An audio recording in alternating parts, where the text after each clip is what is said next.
Hi, it's Rana, and today I have a sketch challenge that's over on the Pretty Little Studio blog. The sketch is by Kat Benjamin, and I love this sketch and how it gives us just what we need for photo placement and background and leaves kind of some interpretation for clusters and title and all of that. So I am going to show you some of the new Pretty Little Studio You Are My Sunshine collection that I'm obsessed with. I've made several layouts now and I am loving it. I'm going to choose a few things before I get started. That's what I'm showing you here. I know I want this paper, and this paper is my background. I'm going to use white for the very back layer, and the blue will be a strip, and just like what Kat had in the sketch. And I'm going to try and cut my paper down so that it looks like what she had in the sketch. So I'm getting that cut down, and I believe I did 10 by 10 for this ray paper and the cute little sun. I quickly decided after I cut the blue paper down that I needed a little bit more. I needed it to go over a little bit farther. So I'm going to just cut a slit. It's going to be covered up by the blue anyway, so that works out great. You can't really tell, and it's just for the color on that side anyway. So I just decided I wanted it to extend just a little bit farther over so I didn't lose so much of that color.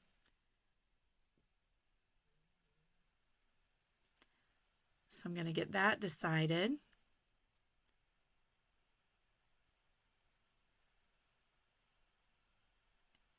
And I have 3 photos, and the design, the sketch, shows 3 squares. Well, mine are rectangles, and I know that I want to add a tag, and I'm also going to add my title in somewhere. So I decide that I'm going to narrow it down to these 2 photos and then add that tag. The tag is going to hold a part of my title. My title is going to be You Are My Sunshine, but it's also I also need to be able to document that these are her 9-month pictures. So I'm going to put that on the tag. I found this paper in the accent pack, the 6x9, and it matched her little shirt so perfectly. So I am using that to map my photos with. And it takes me just a minute to get my photo mats just how I like them. I don't know if anybody else struggles with matting photos, but I always do. I never feel like I get them just perfectly aligned all the way around. And probably nobody ever notices, but I still struggle.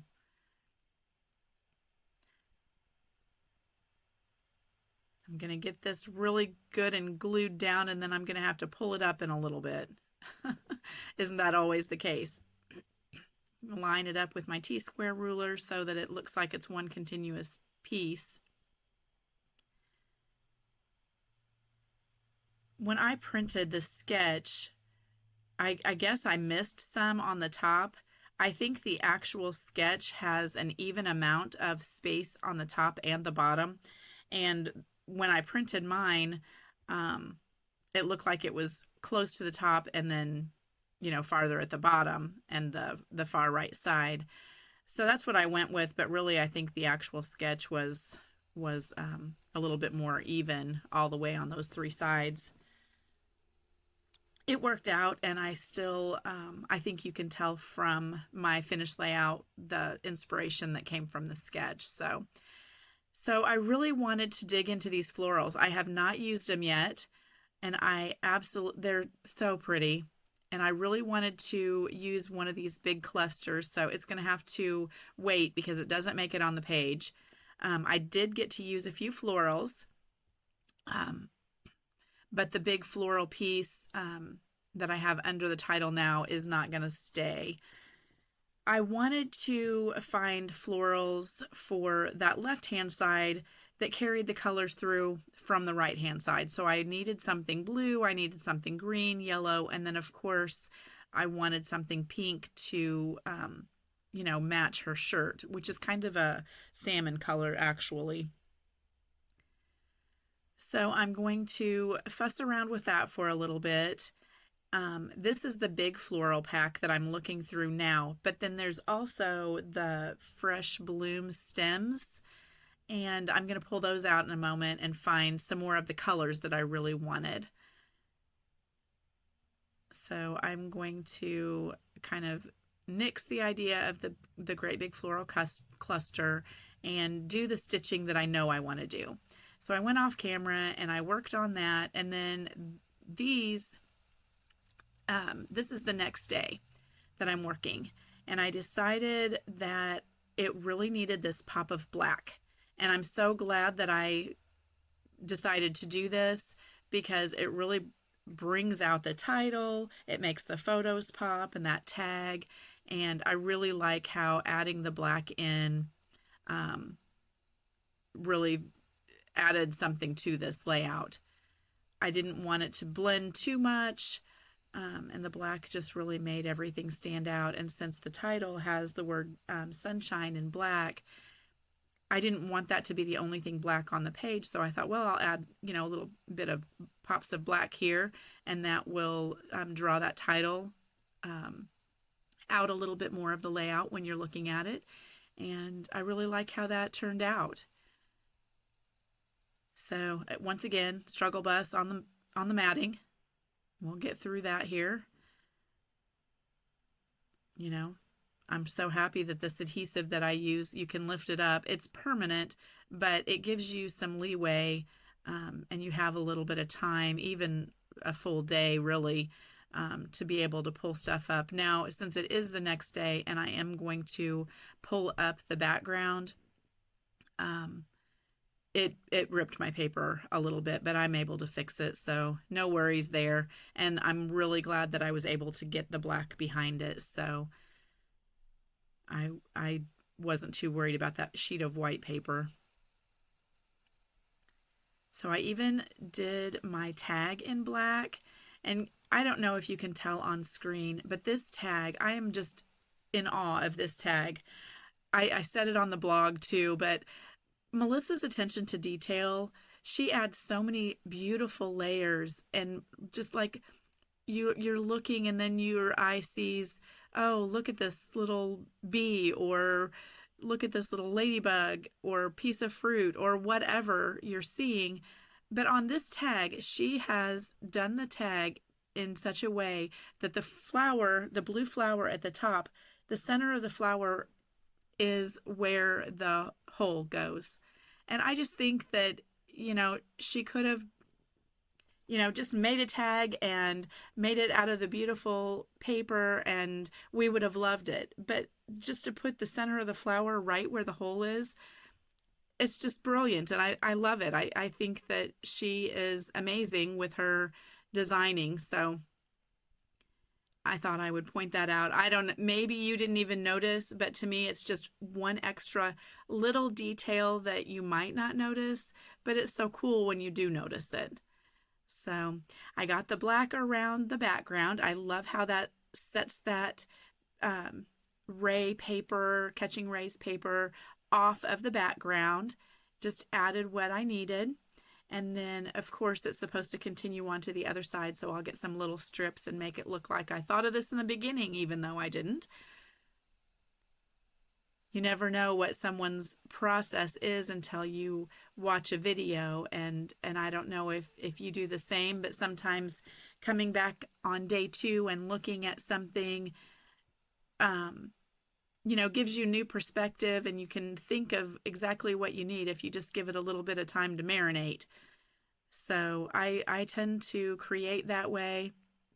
Also, I thought I was going to do this layout and leave it flat and not scuff up any edges or anything, but it's just really my style. I never feel like the layout is done until I get these edges roughed up and distressed looking, little dimension. So I did it. Here I go, scuffing everything up. And I like how that looks, and I'm liking the layout even better than I did yesterday. So I have that laid out like she has in the sketch, and you can see the sketch very well from this point. Um, my third square, even though mine's rectangle, is the tag, and I think that works for the sketch right there. And then I had toyed with the idea of putting the title partially over top of one of the pictures, but I really like it just right under that sunshine. So I am going to make that work right there. Get all of I just used fun foam for my dimensional tape here. I use that to pop up my photos pretty often. The tag is straight down, so it's a different layer.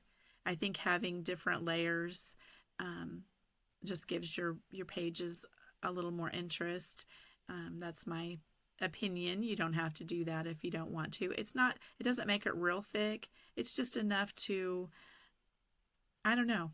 It's just enough to give you a little bit more interest with the dimension, some things being higher, and especially when you want to tuck little floral bits and things under your photos or whatever you have popped up. It really looks nice.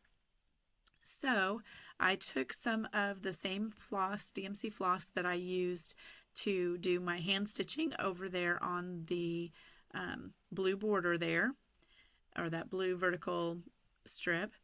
And back in the day, I used to watch Missy Whidden YouTube videos, and she always did this little nest of thread.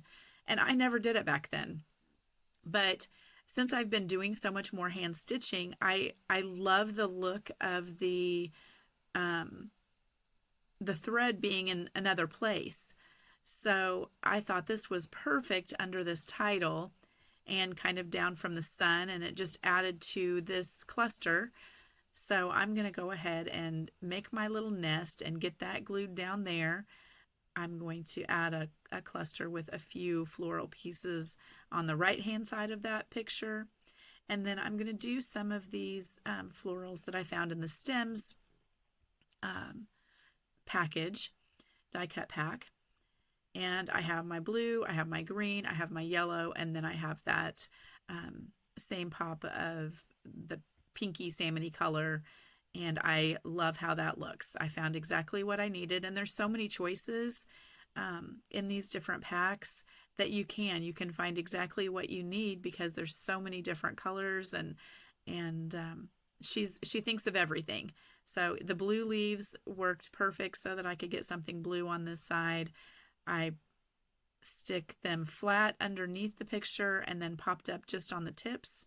You also saw me run my fingernail over so I could kind of curl it a little bit. I'm going to curl up these other ones a little bit. Just adds a little bit more texture and dimension when you curl those edges a little bit. So also on this floral piece on this side, it's flat to the page, but the edges are bent and curled up just a little bit. And then the little daisy that matches the daisy that's on the other side. It also, I don't know, it kind of has the look, and maybe I'm crazy, it just has the look of like the vintage Winnie the Pooh flower and bee. I'm probably crazy, but in my mind, it has that look, and I thought that was awfully cute. So there's already one of the little bees on the title, and I'm going to add another one up above the title too. And then I will get all of my ends so that they don't fray too much and they stay where I put them for that fun little look of whimsy. So I have a ladybug now trying to decide where I want it, and it's going to end up down here by this flower. I thought that was more appropriate than up there in the sky. And then I'm going to find my little bee and I'll put it up there. Right there. So I love that. Now, I have a question for you, and I really want an answer in the comments if you don't mind. I cut this piece, and you can see it now on the right. It's the same paper that I cut out for the mats, and I just fussy cut the edges, and it kind of had a little bit of a scallop to it, and I put it over there. It's not tucked down yet. Do I need it? Do you like it? Let me know what you think in the comments. I'm showing you kind of everything I did here, and you can see that piece right there on the far right under the black.